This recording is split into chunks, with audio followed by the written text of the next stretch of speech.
May the words of my mouth and the meditations of our hearts be acceptable in your sight, O God, our strength and our Redeemer.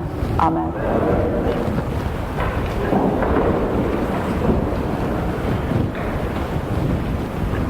The last two Sundays, we have heard from John's Gospel, and we have listened to a couple of stories about people who encountered Jesus along the way.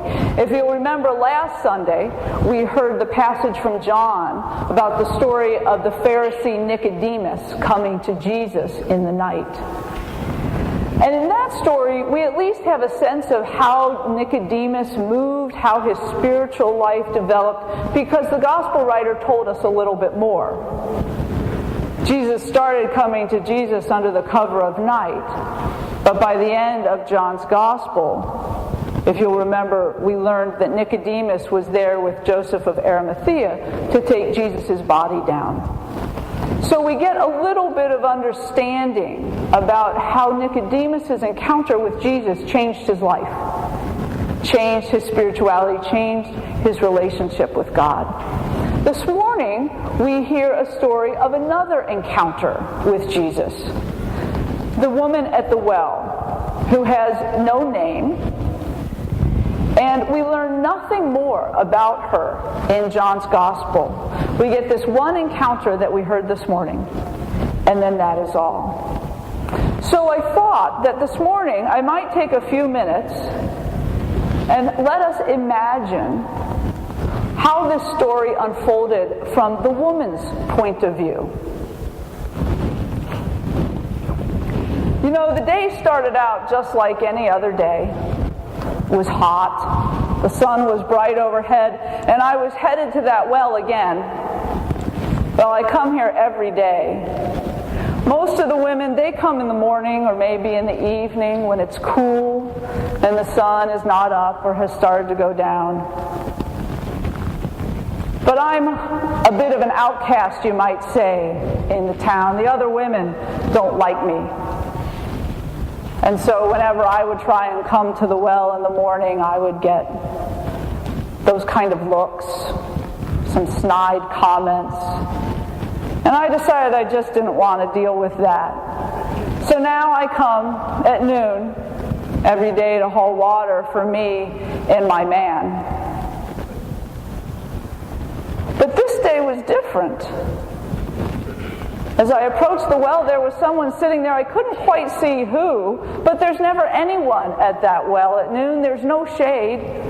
No one wants to sit there in the heat of the day. And as I got closer, I saw it was a man, and a Jewish man. I don't think I'd ever seen a Jew in my town before. You know, those holier-than-thou Jews, they'll walk a whole day out of their way just to avoid Samaria. They wouldn't want to get near us. We might make them unclean or something. And there was this man. I was trying to decide whether just to turn around and go back home. But I really needed that water. We didn't have any for supper. And I thought maybe as I got closer, he might just leave because he wasn't going to want to be near me. But he didn't leave. And in fact, he spoke to me. Now, you know, men never speak to women in public. I wasn't quite sure what to do. I was going to just ignore him, just get my water and go. But then he started talking to me about living water. I wanted to get me some of that. I was tired of coming to this well every day. And I thought if I could stop this chore, my life would be much easier. He kept saying I'd never have to get water again, that I would be filled from the inside with this water. But then he got a little odd. He started talking to me like he knew me, like we'd grown up together. He told me I didn't have a husband. Well, yeah, you know, that's true. I did, though. I did. My first husband and I loved him. We were young and in love. And then one day he was out working in the field and he just dropped dead. Nobody knew why. Well, I couldn't be without a husband for long, so I married another man, and he seemed really nice. until the door to our home closed. And then he screamed at me and beat me. I was afraid for my life, so I just got my courage up and I divorced him. My third husband, he was a hothead too, and he just got uppity with those soldiers one day and they killed him right then and there. It's probably just a good thing anyway. Probably just been like the last one. Well, by this time, every man thought that I was cursed. So my fourth husband, well, he was older than dirt to begin with, so it wasn't long before he died.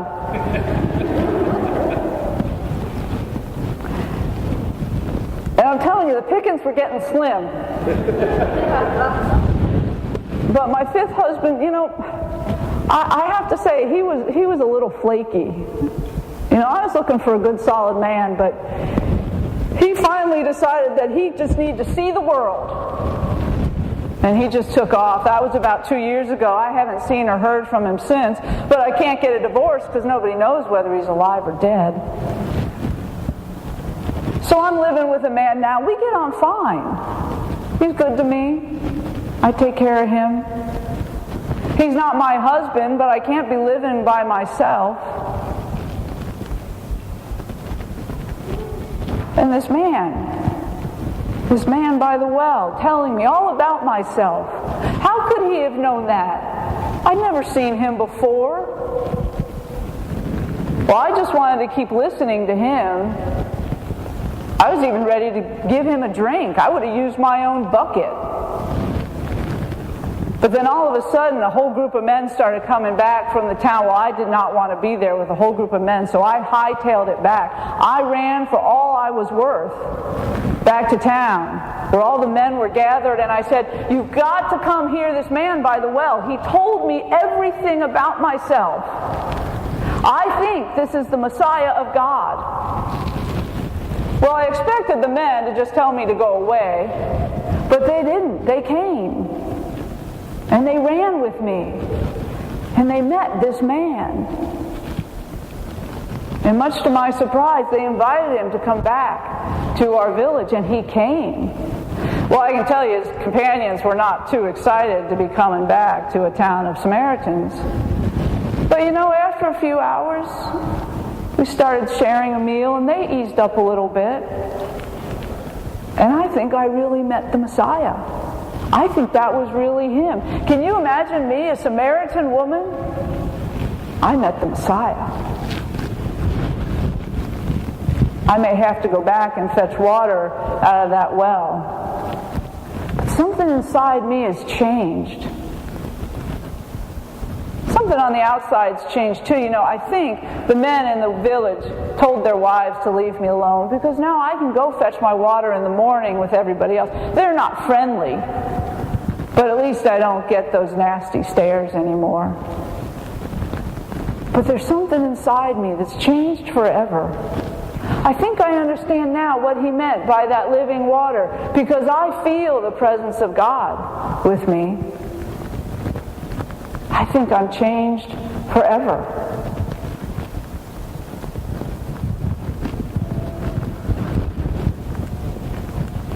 So I think I'm changed forever by meeting the Messiah. An unexpected place, an unexpected time, an unexpected person. One of the things I love about this story is that it is so rich for us. It's so rich in the conversation between the woman and Jesus. It is so rich in conveying to us the way Jesus invites us to change, invites us to take God deep into ourselves,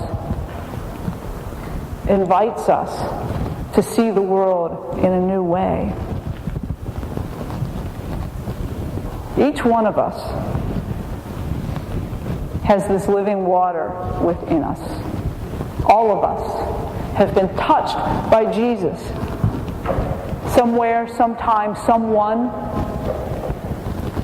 you weren't expecting, somebody you might not even know.